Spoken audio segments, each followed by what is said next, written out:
Thinking about visiting Thailand, we don't blame you. It's a beautiful country and we would absolutely revisit. We lived there for about a month, and while we had an amazing experience, there were definitely a few mistakes we made and lessons learned. In this video, we're sharing all the top mistakes to avoid and even our personal experience getting scammed so your trip can be stress-free. Let's get into it. You don't want to get scammed, right? Scams happen everywhere and Thailand is no exception. One common scam that we unfortunately fell for is the Good Samaritan scam. Here's what happened. It was our first day in Bangkok and we decided to head to the mall. On our way there, we saw a well-dressed local man and he came up to us, starts making conversation and explained that today is a holiday and recommends a tailor who will give us a holiday discount. We walked away, didn't really think too much of it, and just continued to head to the mall. Maybe a minute or two later, a local woman comes up to us with the same talk. She was well-dressed also, told us she was a lawyer, super friendly.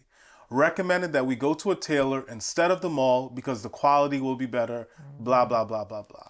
You would have thought that our spidey senses would be going off at this point, but they seemed like such genuine people, so we caved and she flagged down a tuk-tuk that was very conveniently located, and here we are on our way to a tailor.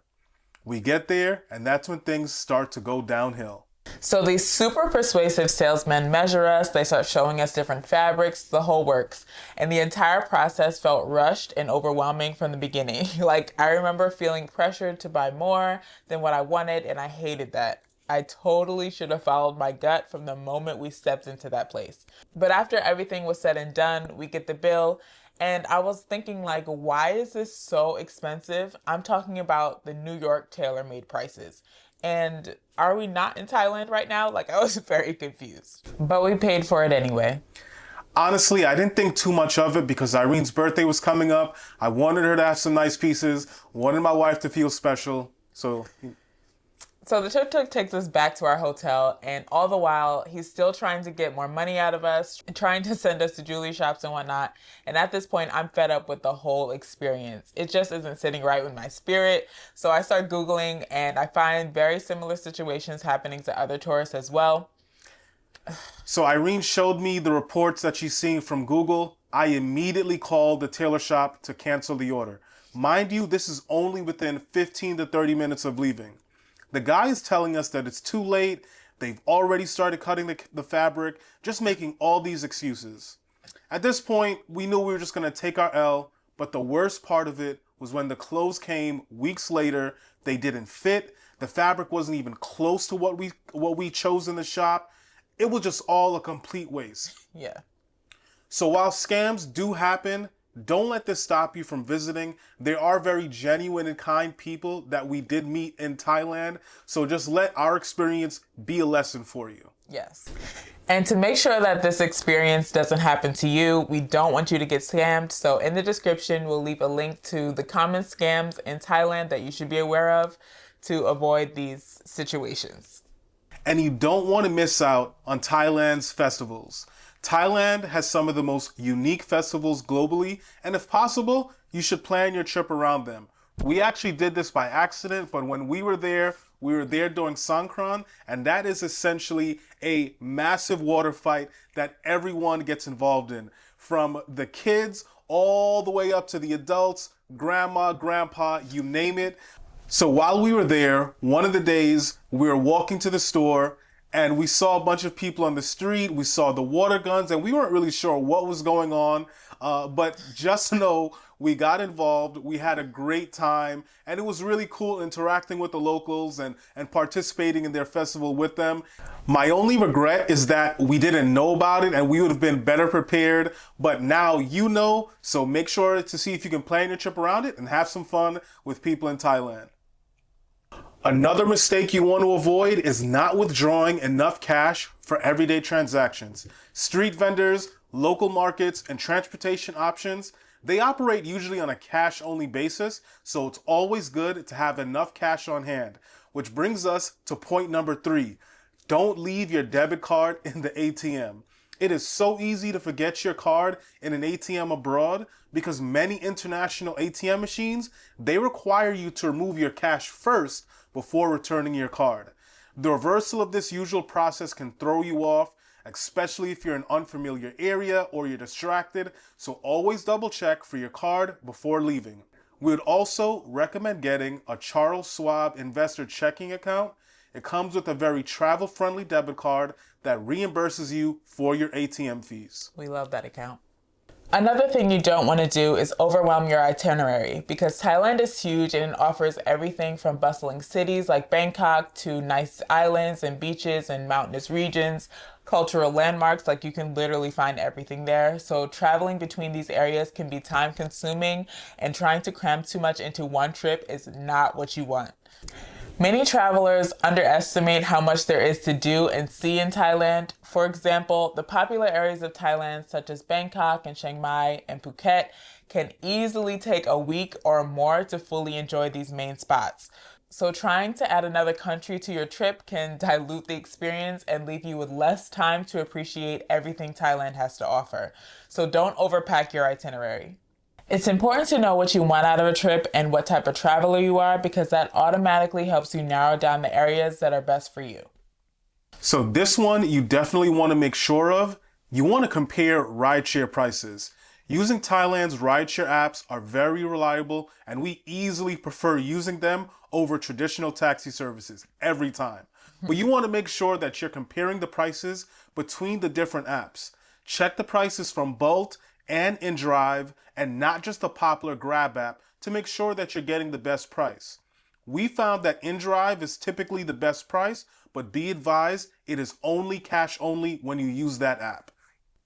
Please do not drink the tap water. I know this may seem obvious, but we think it's worth mentioning because the tap water in Thailand may contain bacteria, parasites, and chemicals. Like, we don't have time for that. All this stuff can upset your stomach and cause very serious health issues, especially for travelers whose immune system isn't accustomed to the local water.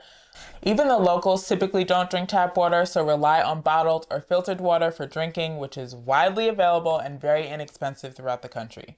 Also, many accommodations also provide free bottled water, which we also appreciate. The free refill stations and the filtered water is always great to have. Also, you want to know the emergency numbers when you're in Thailand. It's always surprising to me when people don't know the emergency numbers of the countries that they're visiting, but here at Going Farther Together, we're always going to make sure you have the important information that you need. So you can find all of that in the free guide in the description below. But stop for just a minute. If we have been sharing some valuable information for you that is making you more prepared for your trip, please stop, like, and subscribe for the YouTube algorithm so that more people like you will be able to see this video too. You want to avoid not having travel insurance. I know we don't really want to think about worst case scenarios when we're traveling, but it's important to be prepared. And having that travel insurance is going to give you that peace of mind because it'll give you protection just in case of those unexpected events. A frequent incident that occurs are motorcycle accidents, especially since that's the main mode of transportation in Thailand. We found out that travel insurance, or at least some of them, they won't cover you if you don't have a helmet on. So that's something that you definitely want to keep top of mind. So having travel insurance is very important because it covers things like Lavon was mentioning earlier about the motorcycle accidents. It also covers medical emergencies because that can be very costly in different countries. God forbid if you have an accident on one of the many adventures like scuba diving or trekking or things like that, you just want to be prepared because you never know what's going to happen. Another benefit of having travel insurance is just in case you have trip interruptions like canceled flights or delays, or you're going to miss your connecting flights and things like that. It could even help you out if you lose your luggage, your passport, or any other valuables. Your travel insurance can step in and reimburse you for that also. You are not going to want to skip the local street food. Some travelers avoid it altogether out of fear of getting sick, but skipping it means missing out on some of the greatest foods there. And you definitely don't want to overpack for your trip. I know it's tempting to bring everything you think you'll need, but overpacking is a common mistake when visiting Thailand. The reality is, you're going to find most of what you need at local markets and stores, and Thailand has some of the most amazing malls. So trust me, you'll want to bring home some of the unique items that you're going to find at Thailand's famous markets. So don't go crazy and packing every single little thing. Something that is super important that we have to share with you is to make sure to research the weather and the optimal seasons for traveling in Thailand. So in Thailand, around April, around March, February, March, April, they have what's called burning season. And what happens during burning season in the north, like in the Chiang Mai areas, which are very popular, they burn all the crops. And during that time, the air quality is not the best. That's something that you kind of want to avoid. That was also why we chose to spend our time in Bangkok and we headed south to Phuket, because we wanted no parts of that for our lungs.